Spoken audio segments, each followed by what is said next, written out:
Welcome to viewers, मैं हूं अजहर खान और आप देख रहे हैं सीनिक्स न्यूज चैनल। तो आइए डालते एक नजर देश और दुनिया की 15 अहम खबरों पर।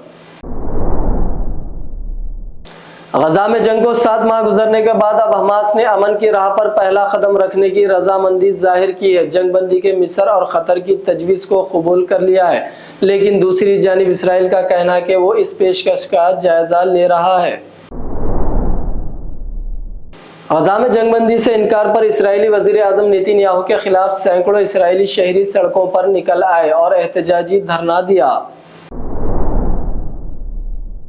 2 इस्राएली हुकाम ने इंकशाफ किया है कि अमेरिकी सदर जो बाइडन के इंतजामिया ने गुज़िश्ता हफ्ते इसराइल को गोला बारूद की तरसील मुअत्तल कर दी थी। हुकाम ने एक्सियोस को बताया कि इस कदम ने इसराइली हुकूमत के अंदर शदीद तशवीश पैदा कर दी है।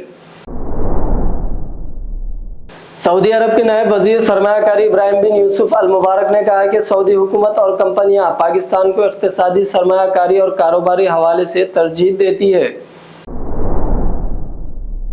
गजा जंगबंदी के खिलाफ अब बांग्लादेश और इराक में भी तलबा और अवाम का एहतजाज पर उतर आई है। ऐसे तो दुनिया भर में गजा में जंगबंदी के खिलाफ मुख्तलिफ ममालिक में एहतजाजी मुजाहिरे तलबा और अवाम कर रही है।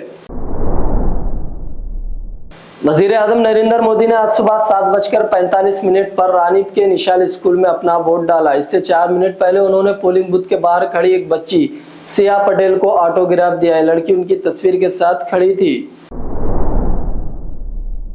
मुल्क में आम इंतखाबात के तीसरे मरहले के लिए आज सुबह 7 बजे से 11 रियासतों की 93 सीटों पर वोटिंग शुरू हो चुकी है। इस मरहले में कुल 1331 उम्मीदवार मैदान में हैं। महाराष्ट्र में 2024 लोकसभा इंतखाबात के तीसरे मरहले में 11 हलकों के लिए वोटिंग जारी है। एनसीपी एसपी के सरबराह शरद पवार अपनी बेटी सुप्रिया सुले के साथ पोलिंग बूथ पर पहुंचकर अपने हक राय दही का इस्तेमाल किया। उत्तर प्रदेश में लोकसभा इंतखाबात के तीसरे मरहले की वोटिंग के दरमियान समाजवादी पार्टी ने इलेक्शन को मुतासिर करने का इल्जाम आयद किया। समाजवादी पार्टी ने कहा कि मैनपुरी से लेकर समल, बुदायूं, अनूला और आगरा समेत तमाम मुकामात पर मुस्लिम वोटरों को परेशान करने और उन पर दबाव बनाया जा रहा है।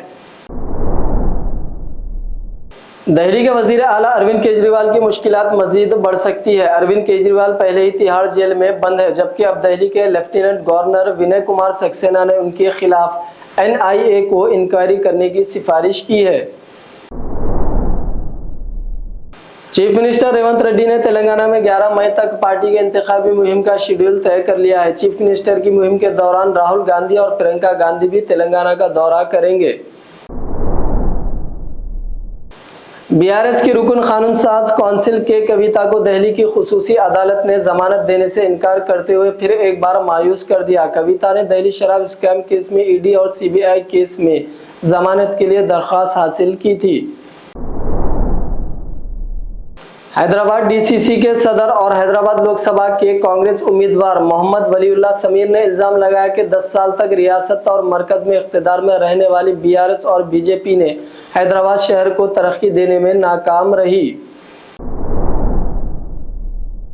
बीआरएस के वर्किंग प्रेसिडेंट केटीआर का कहना है कि बीजेपी को वोट दिया गया तो पेट्रोल की कीमत बढ़कर 400 रुपए हो जाएगी। खवातीन को माहाना 2500 रुपए माली इमदाद करने के मामले में झूठ बोलने का इल्जाम आयद करते हुए चीफ मिनिस्टर रेवंत रेड्डी को निशाना बनाया।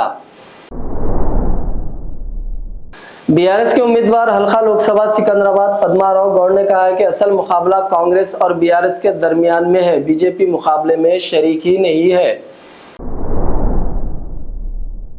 तो नाज़रीन इकराम, ये थी सीनेक्स न्यूज चैनल की देश और दुनिया की 15 अहम खबरें। दीजिए आपके दोस्त अजहर खान को इजाजत। अल्लाह हाफिज। Thanks for watching video. Don't forget to like, comment, share and subscribe.